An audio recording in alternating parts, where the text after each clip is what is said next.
kind invitation, and thanks to Road of Shalom and Temple Emmanuel for being a part of sponsoring this.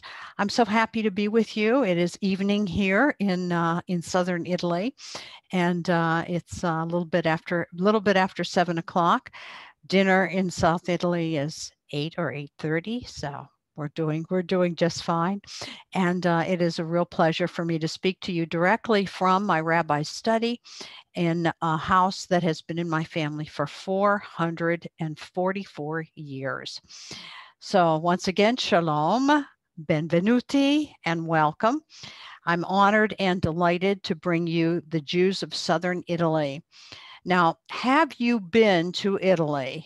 Put your hand up or shake your head. Have you been? Oh, lots of you have been to Italy.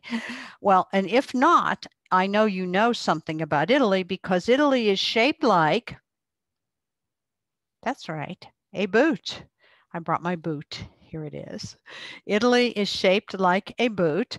And I put some push pins in here to give you an idea of where I am. This little red dot is where I am. I am in the instep of the boot. And the island of Sicily would be right here where my finger is wagging. And going up here, we find Naples and Rome. Milan is all the way near the top. Why so many little white push pins? To remind me to tell you that prior to the Inquisition, there were 50% of the population of this area and Sicily, Sardinia, and the Aeolian Island chains was Jewish. And I have found Jewish tradition and evidence of Jewish observance in over 200 little paesini, little villages throughout Calabria. That's the name of our region. For the most part, when we visit Italy, most of us are drawn to Rome, Florence, and Venice. But as I said, I'm located in the deep south of Italy, in the instep and toward the toe of the boot. And there, as I said, literally hundreds of little villages, all of which have a historic Jewish presence. Italian Jewish families date back thousands of years, all the way to the time of the Maccabees, when Jews left Judea voluntarily and came to Italy, and we became the world's first diaspora Jews. Centuries later, at the time of the expulsion from Spain, the violent Inquisition that followed, Jews left Spain and they settled in the islands of Sicily, the islands of Sardinia, and then the island of Sardinia, and the little tiny islands of the Aeolian Island chain, Lipari, Panarea, Stromboli, in that little area. And in the toe and the foot going all the way up to Naples of the Italian boot in the region of Calabria, where I'm speaking to you from today. So these Jews were running from persecution and forced conversion. There is a Hebrew word for this phenomenon. It is called Anusim, and it literally means the forced ones, or those who were forced.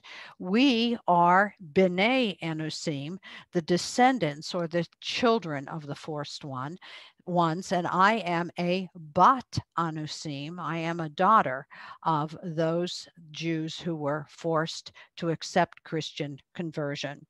So how did that happen? Well, in Spain, beginning in 1492, Jews were forced to do one of two things. They either had to accept adult Christian baptism and convert to Christianity, or they were forced to leave the country.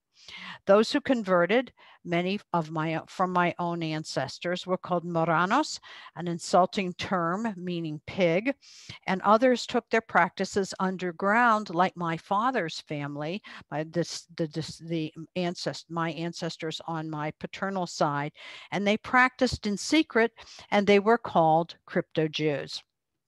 Many of these crypto or secret Jews were desperate to cling to a remnant of their Jewish traditions. But how could they do that? How could they do that and not be found out? How could they avoid harassment, persecution, physical danger to themselves and their families? Well, they did it by hiding in plain sight. So I'm going to ask you to come walk with me, and together we can investigate the Calabrian mountain town along with several towns, I should say, along with my own little village, which is called Serra Stretta, to see with our own eyes the remarkable things my Jewish ancestors did to keep their traditions alive, to demonstrate in a subtle but a definitive way there is a Jewish presence here. So let's go. We'll look at our first photo. Yep, there I am in the piazza, and see the beautiful view behind me. It's a very, very mountainous area. We begin 23 kilometers down the mountain in the village of Nicastro, and today the town has a new name. It is called La Mezzia Terme, named for the hot springs and the therapeutic mud baths found there. But years ago, it was Nicastro, and the old city center was the heartbeat of Jewish life. So we're going to go down the mountain and then come back up. So let's take a look at King Frederick's castle. There it is. It's up on the hill. And notice how the houses are hanging off the sides of the hill in this very, very mountainous part of Italy. As I said, this is the castle of King Frederick II.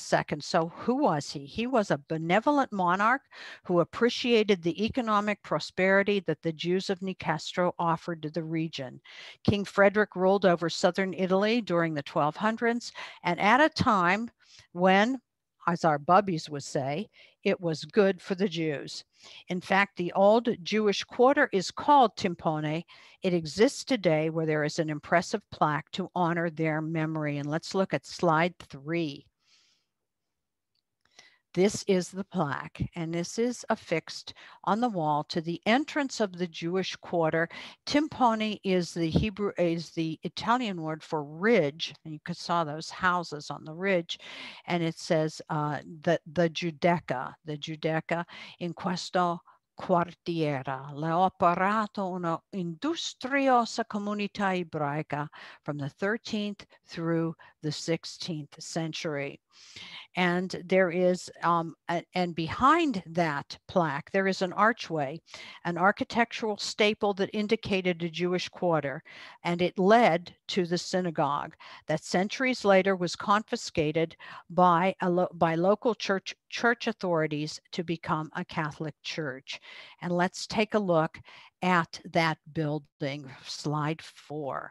There we go. It's a little bit teeny there. But notice the entrance, and then I placed beside it a close-up of the window that you see above the archway, the entrance to what was once the synagogue. Take a look at that. During Inquisition times, when synagogues were closed and transformed into churches, it was customary to allow a remnant of Jewish tradition to remain. Now, why would they do that? Most likely superstition or fear, knowing that they had stolen the synagogue, leaving a bit of Judaism behind, might absolve them of their feeling of guilt. And look at what was left. It is the remnant of the Magen David, the Star of David, the original synagogue of Nicastro. And you see how 3 of the 6 points were rounded off. And this became so typical throughout southern Italy and the island of Sicily that you can see this artifact. You can see windows that on buildings that were once synagogues converted to churches, and you see this look of what was once the Magen David all over South Italy and especially in Sicily. But sadly, the Jews were driven out. Well, the long arm of the Inquisition reached from Spain to Portugal, to Sicily, to the island mainland, and to Timpone, the area that we have just now discovered. But what was it really like? What was it like? Let's step back in time to hear what it was like from a personal point of view.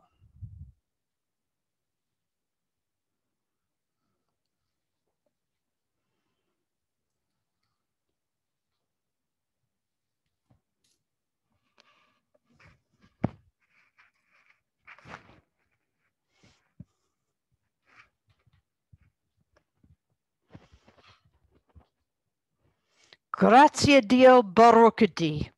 Now I can talk to you. Per favore, scusami. For my appearance. I left in great haste, and I did not have time to find another covering, so I continue to use this, the blue scarf that we Jewish women of the South were forced to wear each time we ventured out of Timpone, the old Jewish quarter. Blue, bruta, awful. How I hate it. It is the color that prostitutes must wear. And then, when the persecution began, we Jewish women were demeaned, and we were made to wear this, the color of disgrace. Male, bad. How bad has it become for us Jews of the South? I will tell you. After many years of tranquilita, when we Jews were respected for our lending of money, for our honest dealings with our neighbors, Jews and Christians both, the bishop, what did he do? He stopped our work.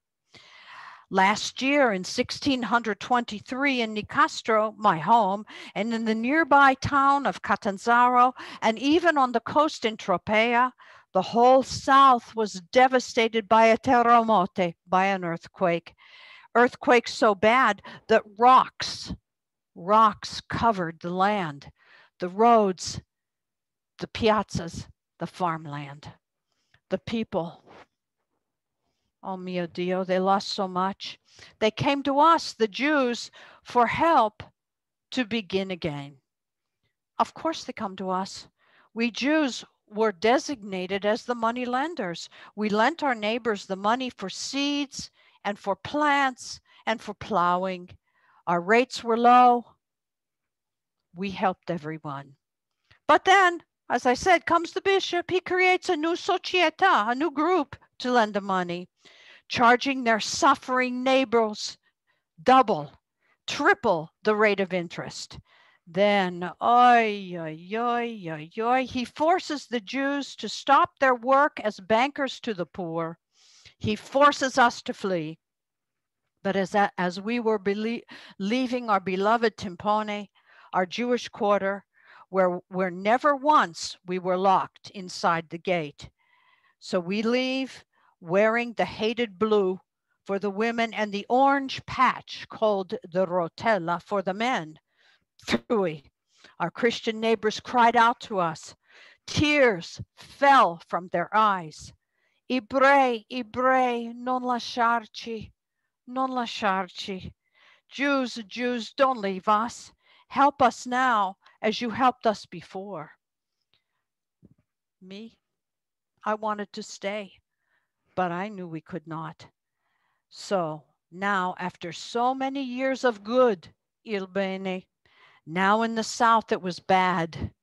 It was very, very bad for the Jews.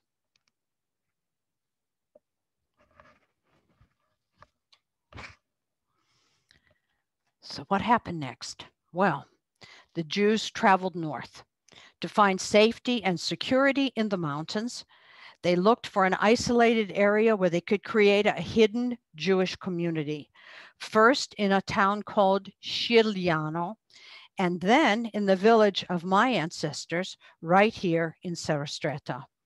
What evidence of a hidden Jewish presence do we find? We begin in the most unlikely of places, the parish church. Let's have a look at slide 5. But first, we must open the door. The massive metal doors, huge and stately, with intricate panels that depict what?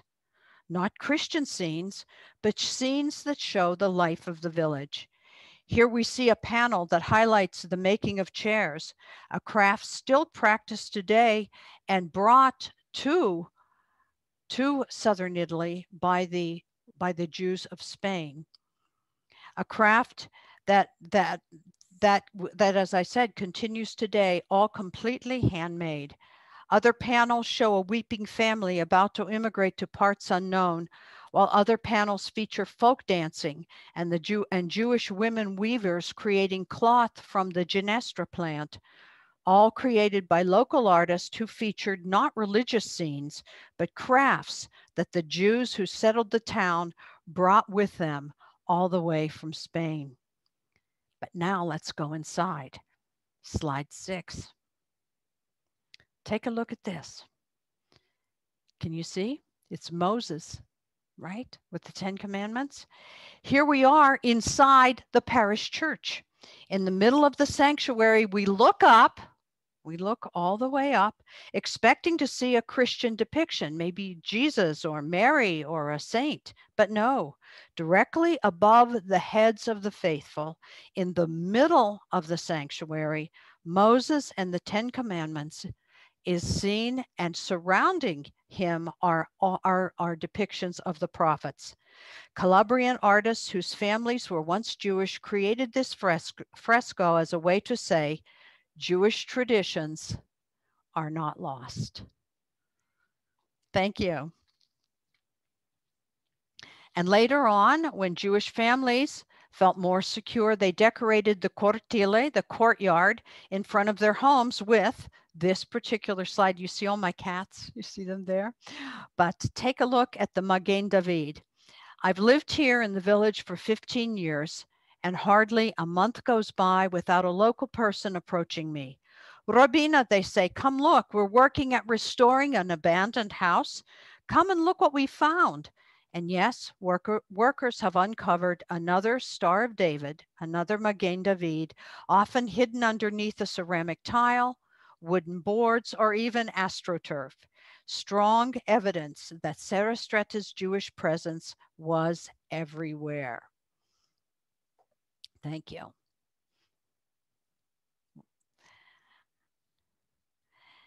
As was the case in dozens of villages throughout these mountains, the Inquisition authorities were relentless.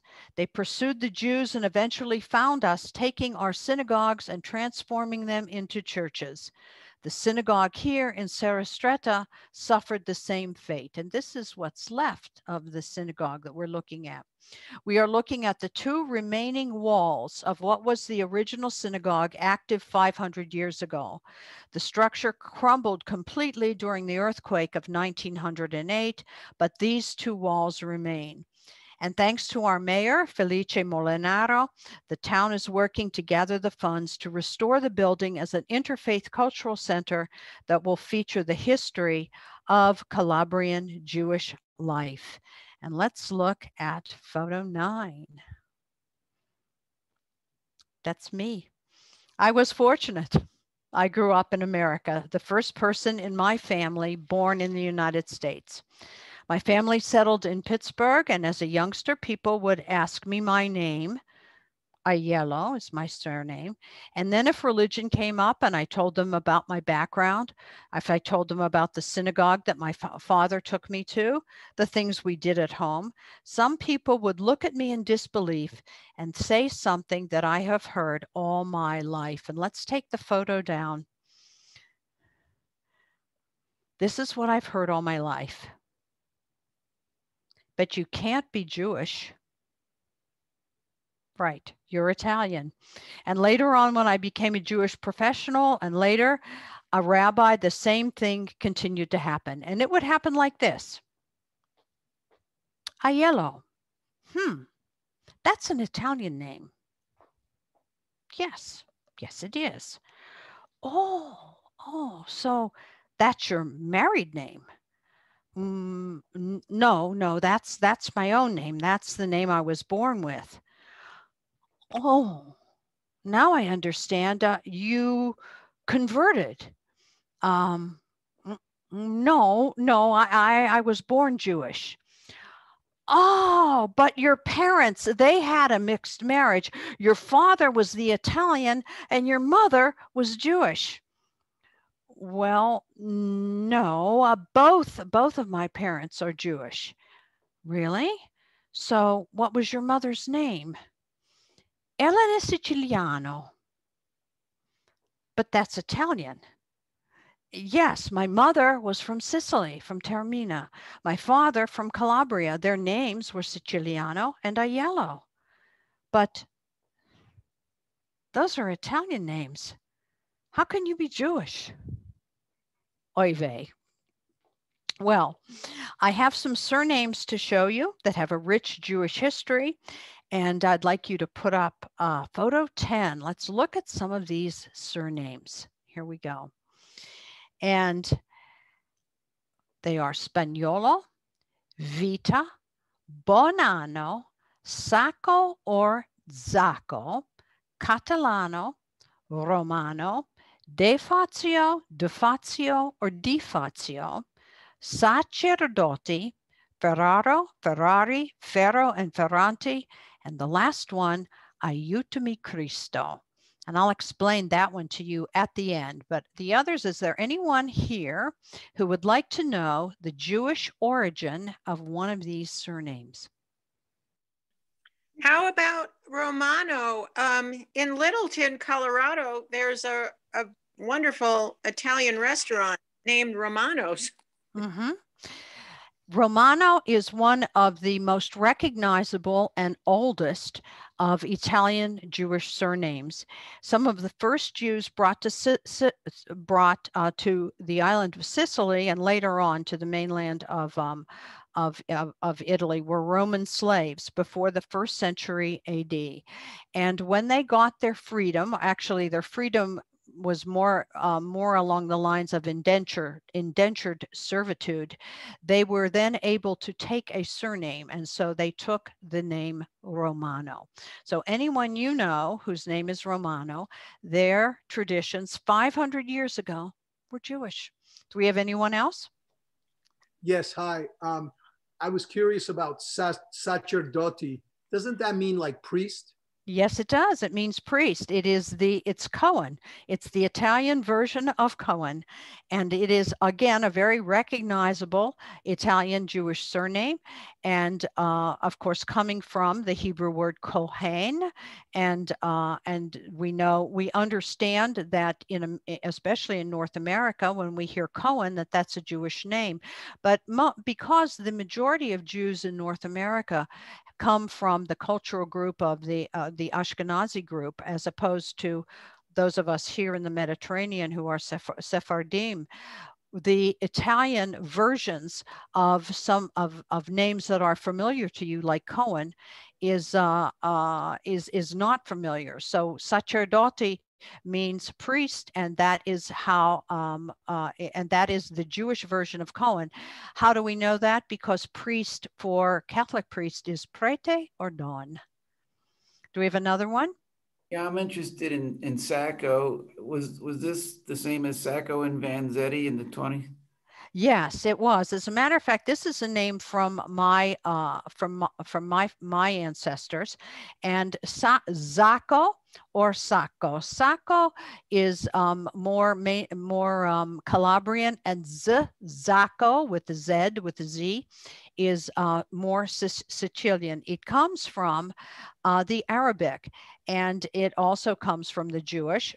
And why Arabic? There was a time in Sicily, there was a 300-year period where Christians, Jews, and Muslims all lived together in peace.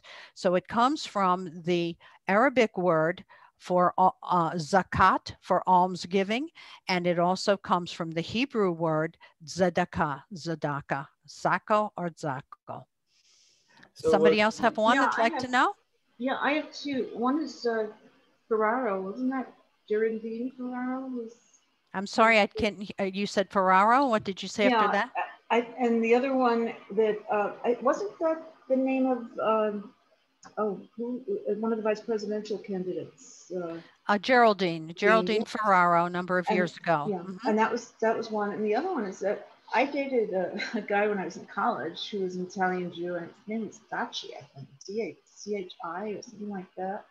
Is that what? I'm sorry, what was that name? I dated D-A-C-H-I. It was either D or T. I think it was a D. A-C-H-I. I mean, this is back 50 years. Ducky. Something like that. Is that a typical name? I've heard the name. It's not one from the South. Was he? I don't know if the person was from the South. He was American. I mean, it was back to his grandparents who were Italian Jews and immigrated. I knew him in college. This has got to be 55 to 60 years ago. So it goes back a long way. But the name stuck. Let's talk about Ferraro, Ferrari, Ferro, or Ferranti. If you know anyone with these are all variations of the same name. Ferro or Ferri, F-E-R-R-I would be the plural. F-E-R-R-O would be masculine singular. Ferro. The name derives from the artigianato. What is that called? Craft. The craft of wrought iron, making decorative wrought iron. And if you've been to Italy or if you've seen pictures, you may have seen the absolutely beautiful, intricate decorative balconies. And all of that work was done by originally Spanish Jews. I know this because from the Toledo area in Spain, where my family originated, and this craft was brought to, as the Jews ran from Spain through Portugal, Sicily, and southern Italy, they brought the craft. And right at the entrance to Timpone, where I showed you the plaque earlier, there are some absolutely beautiful balconies that are historically preserved and cannot be taken down without permission from the town. They are really given a place of honor. So if you know anyone for any Ferraro, Ferrari, Ferro, or Ferranti, they were once Jewish. Anybody else? Bonanno. There's a restaurateur in Denver named Bonanno. Bonanno. Many Jews translated into Italian greetings, and of course this Bonanno comes from Shana Tova. Bonanno means good year. And Jews often did this. And why would they do it? To identify each other one to another for marriage purposes, for the marriage brokering and for the marriage purposes. Anyone else? Shall I go to Aiutami Cristo? Okay, I'll go to Aiutami Cristo. That's the bottom one. Very, very interesting. A young woman named Patrizia who lived in Sicily. Someone asked me about Messina. She lived in a village outside of Messina. She called me one day and she said, Rabbi, I understand that you're here, you're in the south of Italy, and I just want you to know that my great-grandmother lived with me when I was 6 and 7 years old. And she would whisper to me some strange words and some songs. And she told me that we were once Jewish. And so I always felt drawn to the Jewish people. I always wanted to be close to the Jewish people. And then as I got older, I started to talk to people and I would tell them some of our family traditions. And some Jews in Italy with whom I spoke said, those are Jewish traditions. Those are Jewish traditions. I felt so good. And then they asked me my name. And I said, my surname is Aiutami Cristo. Help me, Christ. Help me, Jesus. And they said, you can't be Jewish with a name like that. And Patrizia began to cry. And she said, I just know we're Jewish, but look at our name. We couldn't possibly. I said, Patrizia, stay calm, tranquila, stay calm. Having a name like that is indicative of Jewish tradition, because during the time of the forced conversions, there were many Jews who changed their surname to Cristiano, to Spirito Santo, to Santo, Di Santi, Di Sanctis, all words that indicated that had a spiritual theme, because they wanted to demonstrate to the Inquisition authorities that they were devoted and dedicated neophyte, new Christians. And so they gave themselves names like I just said, and Aiutami Cristo is one of them. And Patrizia is now a member of our congregation, which is so very, very nice. So thank you. We'll take that down. The list that you saw is so important, and on my website I have really dozens and dozens more, but all of these names are important because they represent only a tiny portion of the Italian surnames that have strong Jewish roots. There are hundreds more, as I said, many names of Italians who had no knowledge of their Jewish history but were drawn to Jewish tradition, many of whom married Jews. Interestingly, of all the possible interfaith combinations, the combination of a Jewish person and an Italian Catholic is far and away the most common. An Italian man married to a Jewish woman might say, "Sure, I'm Italian, but I've always felt Jewish." And the Jewish wife might say, "My Italian husband, he's more Jewish than my bubby." Is this a coincidence? We think not. So if those are Jewish names, if they are ancient Calabrian and Sicilian names, what happened to these Jews? How come there are no synagogues, no Talmud Torah schools, no JCCs, no federations in Palermo or Messina or Catanzaro or Cosenza? How come so few Italian Americans know that centuries ago their families were Jewish? Well, for thousands of years, Jews practiced in secret. Who were these Jews and what did they do to keep the flame of Judaism burning in their souls? Well, my father of blessed memory was one of those. He was taught by his mother that the family had been secret Jews for centuries.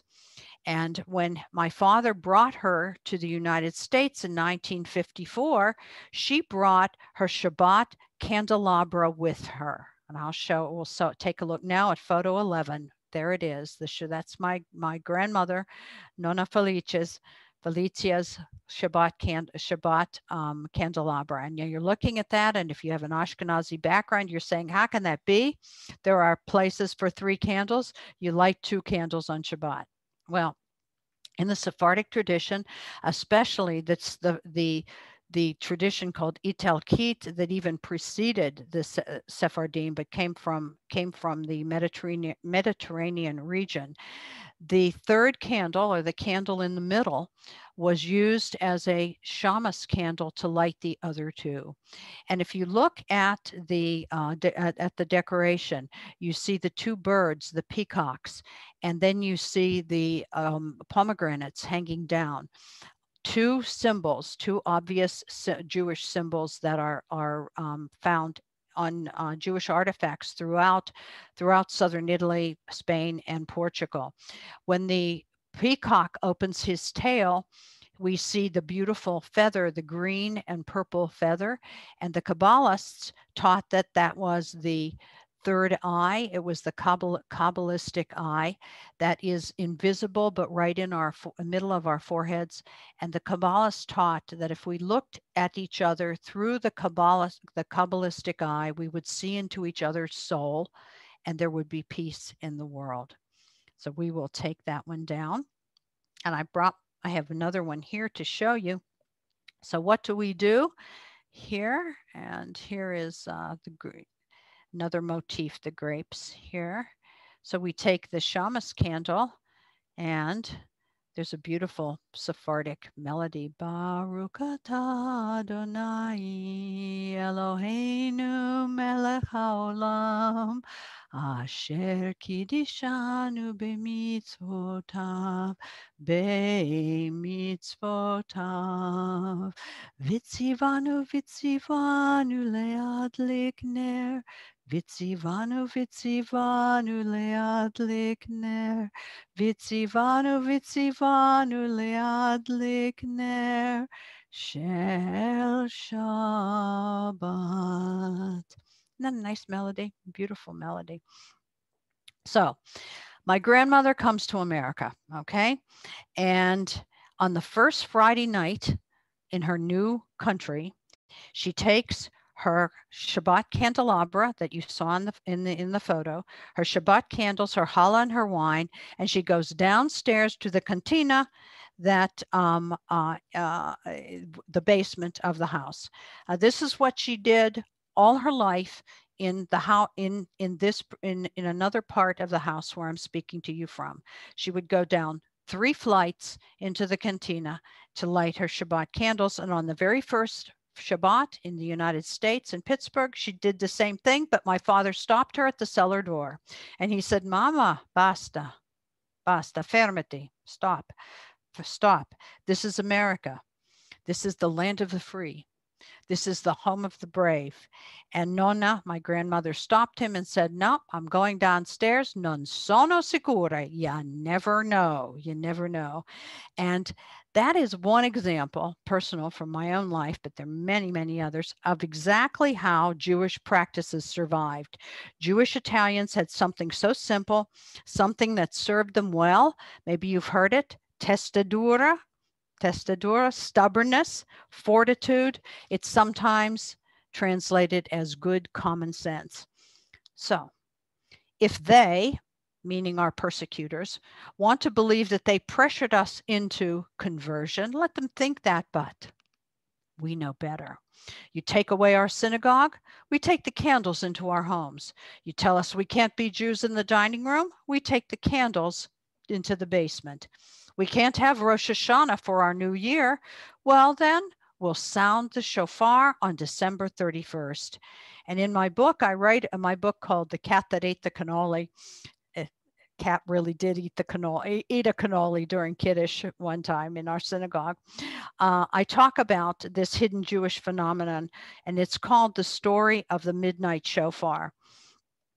And let's take a look at photo 12. This is called an animal called the stambecco that is native to southern Italy, Portugal, Morocco, and Spain, and it is used the horn is used as a shofar. And again, once again, it's not the typical shofar that we're used to seeing. Thank you. This is the shofar that I know many of you are used to seeing. This is the ram's horn, of course, and it comes from an animal that lives in Poland or Russia or Ukraine or Austria, Germany, and Eastern Europe. However, this is a Sephardic shofar from a stambecco, sometimes called an ibex as well, in the same family. So when do we hear this? On December 31st. New Year's Eve, right at the sound of midnight. If we are very, very quiet, we hear this sound throughout the mountains.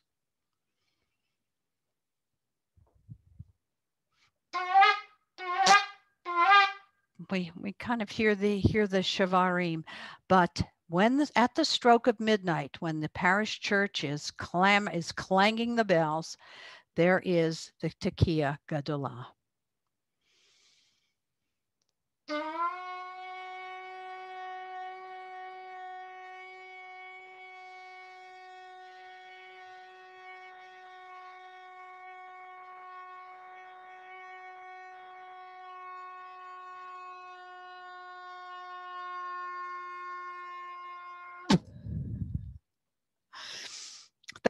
Thank you. Over the years on New Year's Eve, when I hear this, I start walking these little alleyways and tiny little streets till I can follow the sound. And every year I find someone else with the remnant of the shofar. Now, why on New Year's Eve? Well, hiding in plain sight. We want to sound the shofar, but centuries ago, it was much too dangerous to do it in September or on the real day of Rosh Hashanah. And maybe we didn't even know when Rosh Hashanah was, because calendars and all those things were lost during the time of the persecution. But one tradition remained. And so the midnight shofar is an example of how our tradition survived. When it was too dangerous to be openly Jewish, we attached Jewish traditions to existing Christian secular holidays, once again hiding in plain sight. So what about Passover? Well, we can't call it Pesach. We have to say Pasqua, and we'll eat pani atzimo, unleavened bread. And when you ask us why, we'll say per la Pasqua dei Ebrei, we'll say for the Easter of the Jews, but we will celebrate a very special Pesach holiday called the Seder Hamishi, and that is photo 13. There we go. There we are. This is Seder Hamishi, or the fifth night Seder. It is a Passover Seder held on an off night. Why would we do that? Well, during the time of the Inquisition, brave Christian families offered a room in their home so that their Jewish neighbors could have Pesach far from the suspicious eyes of the Inquisition authorities. These Inquisition bureaucrats were snooping around town on the first night of Passover, looking to trap crypto Jews that were observing Pesach. And thank you. So at great peril to themselves and their families, Christians made it possible for their Jewish neighbors to observe. And we have revived the Hamishi Seder as a tribute to the descendants of Christian families whose courage allowed our traditions to survive. And speaking of traditions, we'll look at the next one, slide 14. This is one of them. This is Angela Amato, who is on our board. She's a concert violinist, and that's her son, Alessandro, who was our very first bar mitzvah in our synagogue, and he is holding a plate of matzah over his mom's head. And he's doing this because this is a Sephardic tradition symbolizing the heavy burdens Jews had to bear when we were slaves in Egypt. And we do this as well as we dip celery in vinegar.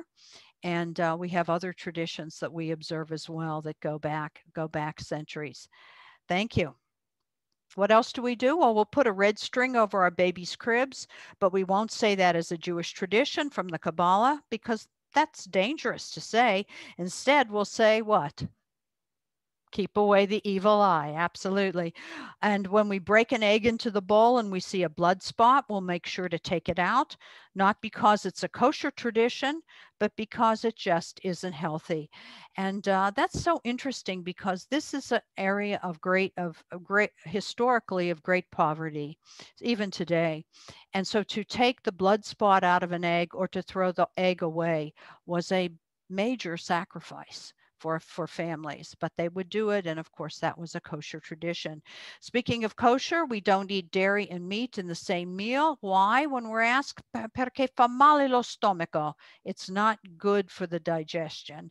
And when dinner is over, we'll sweep the floor to the center of the room, never toward the door, out of respect for the mezuzah that was once there. No talit, no prayer shawl.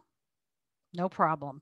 We will take our profession of weaving and dyeing fabric, and we will secretly make our own religious garment. And we'll take a look at our talit here on photo 15. That's right. No, this is the woman in the picture on the right is Marissa Leon. She has been weaving shawls from the genestra or the broom fiber for years, carrying on the tradition of her great-grandmothers. Marissa discovered her Jewish roots. She is proud to tell visitors that no matter what she weaves, no matter what, there is always a thread of blue visible in each piece. And when she's asked, she says, we put the blue thread in every garment, and that is because it is so in the Bible. Thank you. I asked her at one time why her shawls were not called sciarpe, the typical Italian name for a shawl or a scarf. And Marissa said, no, these are not sciarpe, these are special. They are vancale. And vancale is a dialect word. And I later found out that it means embrace of God.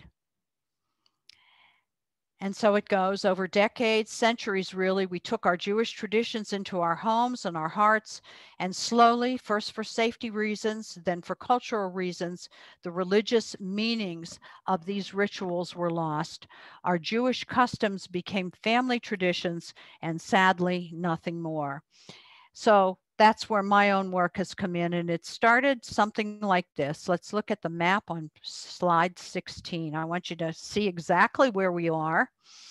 The blue is where I am, and the narrowest part is where my town is. And then it's the island of Sicily off the toe of the boot. It's very, very close, but the only way you can get there is by ferry. Even the train goes on the ferry. The region is called Calabria. It is about the geographical size of the United States state of Virginia. And in this blue area, prior to the Inquisition, historians believe that 50% of the population was Jewish. Thank you. And it has been my mission and actually my personal journey to uncover these traditions and to return them to their rightful place in Italian Jewish history. And that's why I came home to Calabria and home to my roots. And specifically, I settled in my ancestral home, the village of Serastretta, high in the mountains of Calabria. And that's where I founded Synagoga Nertemi del Sud, which means the eternal light of the South. We are, as Gabriel said, the first active synagogue in Calabria in 500 years. And the very first venue was in my great-grandparents' house. And that's photo 17. There we are. Notice what is left there of the ark. This was probably where I don't think they had a Torah scroll, my great-grandmother, but they must have had a Hebrew book or two, I think. Locals tell me that 5 Jewish families organized this village, running from the persecution, and these families were called Bruni, Scalise, Aiello, Gallo, and De Fazio, and they hope to continue a peaceful Jewish life in this isolated forest 3,000 feet above Nicastro. But we are not the only isolated outpost of Jewish heritage. Let's look at 18. There's the village of Akaria, which was originally named Zakaria or Zachariah from the prophet Zachariah. Let's look at 19. Here's another one. This is the last vestige of the Jewish neighborhood or the quartiera that we found in the town of Zangarona. It was once a thriving Jewish settlement. Vico Iudeka. That is the dialect word for Jewish, the Jewish lane. Vico is like a little street, like a lane. Vico Iudeka, that's all that remains. Thank you. Let's take a look at 20.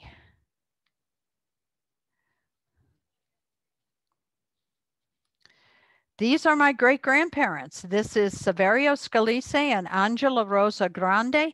They were crypto-Jews who traced their Jewish heritage back to Toledo in Spain. It was great-grandfather Saverio Scalise who led Jewish prayer. And when I heard this, I didn't really believe it. I thought, how could he? Everything was wiped out 500 years ago, all of established Judaism. How could he do that? I thought maybe he knew 5 words of Hebrew and didn't hold the book upside down, so they gave him the job. But later I learned that he studied in a Hasidic community in Montreal in Canada.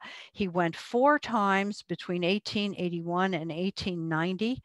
And the Hasidic community in Val di Davide, we would say Valle di Davide, Valley of David, is still there. And my great-grandfather must have gone there to learn and to study and to bring traditions back. Imagine the trip.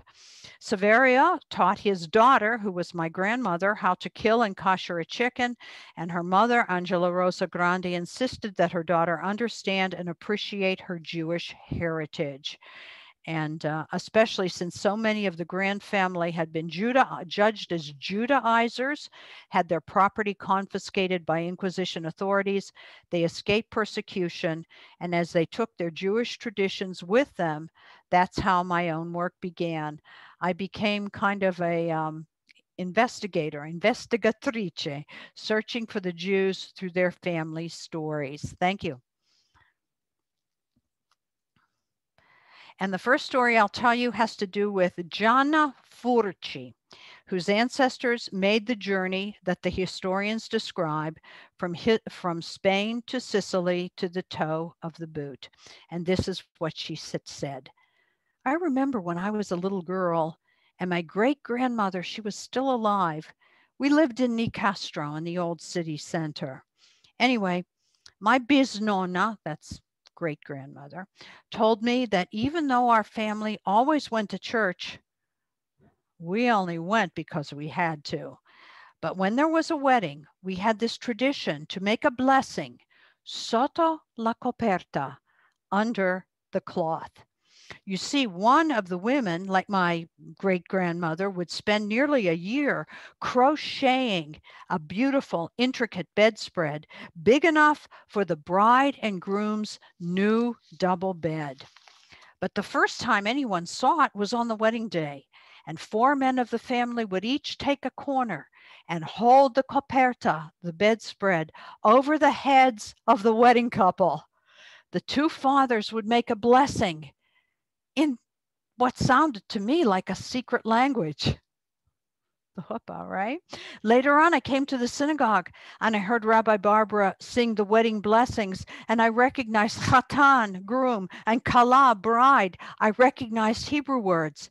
The blessings I heard as a child were in Hebrew, the language of the Jews, my language.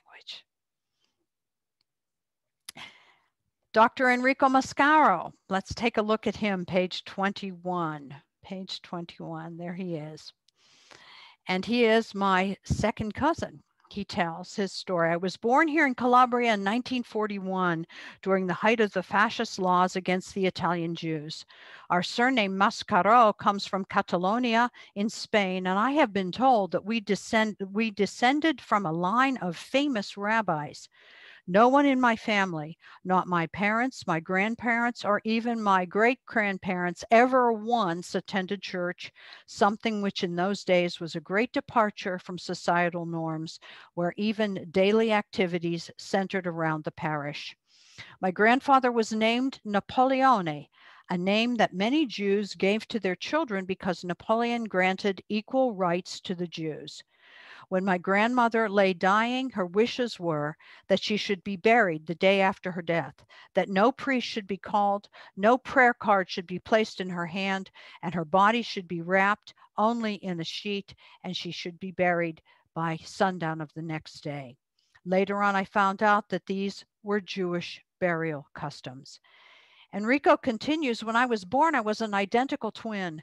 The midwife who delivered the 2 of us was so afraid of the Nazis and their experiments on twins that she carried me and my brother to the priest and begged the priest to baptize us.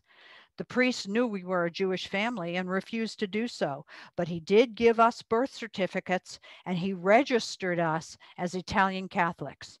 So here I am, a man descended from a long line of crypto Jews holding a birth certificate that reads, identical twin, pure Aryan race. And I believe that the priest knew he was saving our lives. Now, I am personally grateful to that midwife and to the priest because Dr. Mascaro is not only my second cousin, but in the true Jewish tradition of the Shidduch, he's my husband as well. And Gianna Furci and Enrico Mascaro, only 2 of the many hundreds or maybe thousands of Calabrians whose personal histories include remnants of family traditions.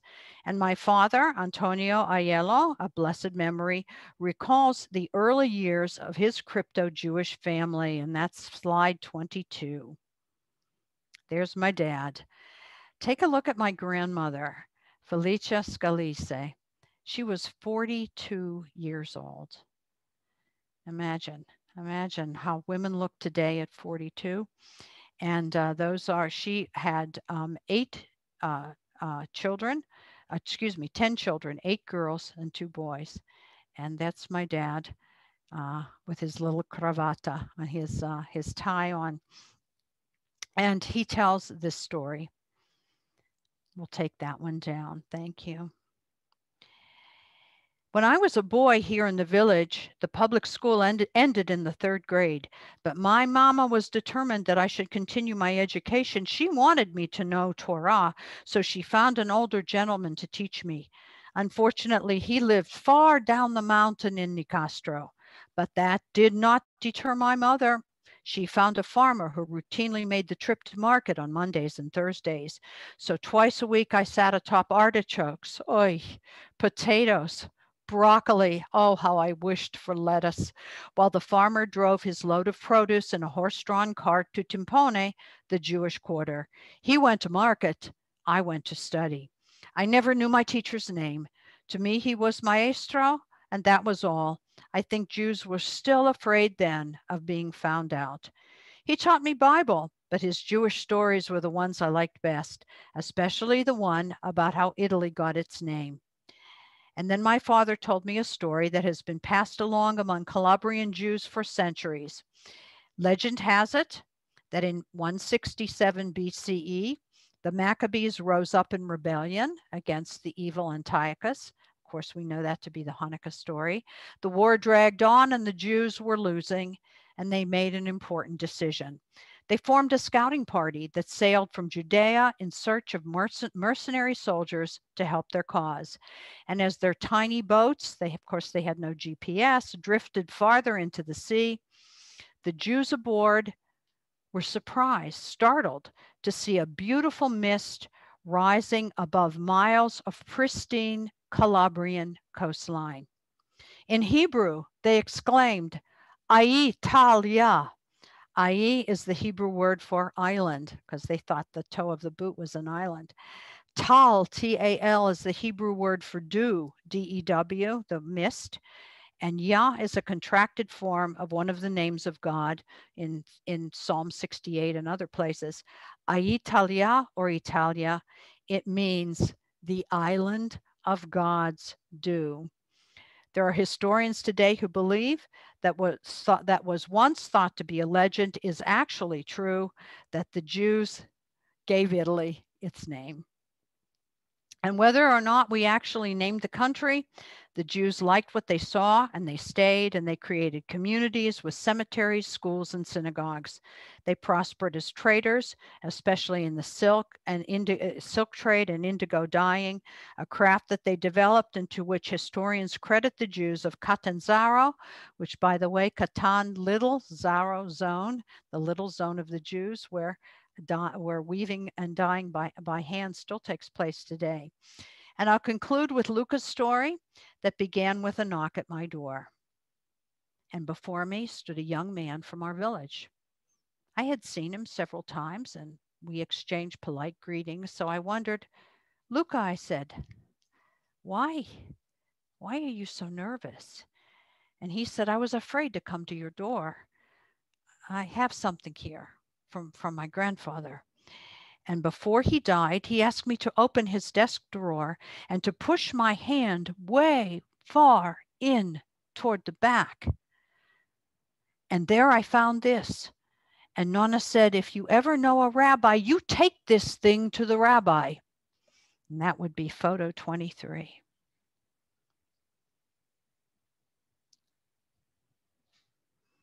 Do we have photo 23? There it is. There it is. You know what that is, right? And that is what Luca found. This is a replica of the one he has in his home. "You are a rabbi," he said. "What is this? And why was it so important to my grandfather that he wanted to pass it on to me?" And I told him, "This is called a yod, a pointer." And I said, "I will show you what it means." And together we went to the synagogue, and I took the Torah scroll from the Aron Kodesh, the Holy Ark, and I opened the scroll. And taking the yod in my hand, I showed Luca how the yod is used to touch each word of our Holy Torah. And tears welled in Luca's eyes, and he smiled. "And Luca," I said, "your grandfather wanted you to know that your family was once Jewish." Thank you.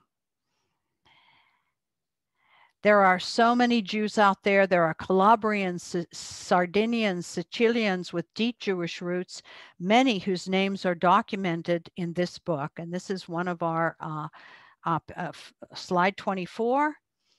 This is, and that is the Giudecca, the little Jewish zones of Calabria. And this was also Zangaroni, and that is the menorah from our synagogue that we placed there. and we're able to make that photograph. Vincenzo Villela is one of our members of our cultural center. We do surname research to determine the Jewish roots of Italian surnames, like we talked about earlier. And in Villella's book, there we read about Southern Italians who are longing to know who they are and to connect with the Mishpacha, or what the Torah calls Klal Israel. Thank you. So it has become my task through the synagogue and our cultural center to look beyond the superficial, to remember that being Jewish is less about names and noses and more about the soul of our people, a soul that includes Jews from every part of the world, like the corners of our talit, from the four corners of the world and everywhere in between. And like all lost and isolated Jews, the Jews of Calabria and throughout South Italy represent a special and crucial opportunity. These are people who at first glance seem to be outside of what we assume as the normal or the usual Jewish experience. My years in Calabria have taught me to listen not only to the historians who now have begun to acknowledge the strong Jewish presence that once stretched from the ankle to the toe of the boot, but to listen as well to Calabrian people who have clung to their ancestors' Jewish traditions, even when they weren't completely certain about the what or the why of their practice. But now we know. So the next time we Jews meet an Italian who says, I've always felt so close to the Jewish people. I felt a pull. I've always felt Jewish. You can reach out with an open hand and an open heart, and you can say you may feel Jewish because long, long ago, your Sicilian family or your Calabrian family may have been Jewish. There are ways to explore your heritage, ways to learn more about who you are and who you were. And if you choose, there is a vibrant Italian Jewish community right here, just waiting to welcome you home. Thank you. Thank you. Thank you. We're going to do, thank you so much. We're going to do a song. Thank you very much. Thank you. Let's take a look at, my parents spoke Ladino, Ladino, which is the combination of, it's called Judeo-Spanish is its correct name. And it's a combination of Hebrew and Spanish, the way Yiddish is a combination of Hebrew and German. And my parents spoke it to each other. So when they didn't want the kids to know what they were talking about. So my vocabulary in Ladino consists of sex and money.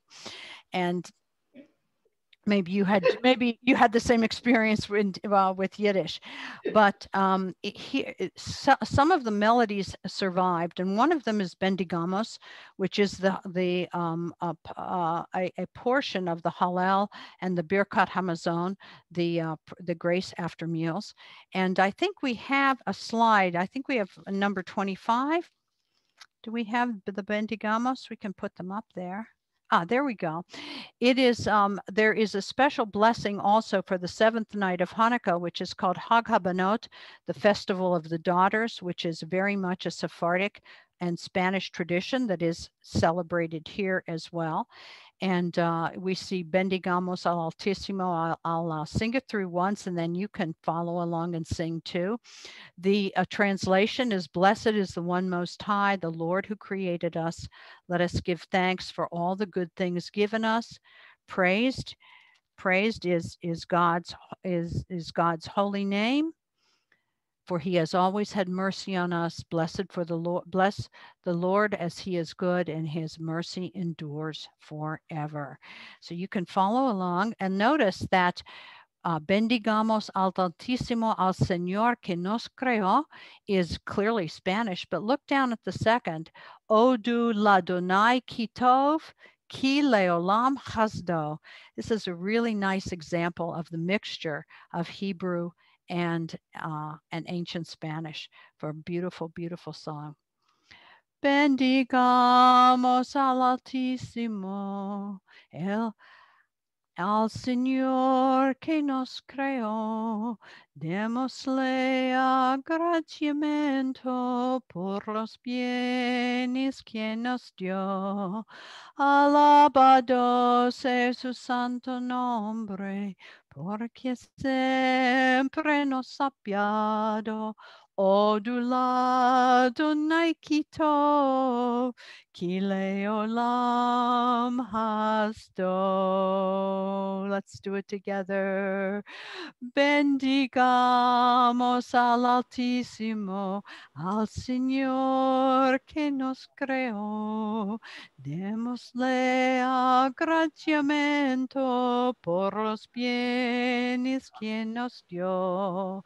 Alabado sea su santo nombre, porque siempre nos ha apiado. Odulado naikito, Kile olam chasdo. Once again, thank you so very, very much.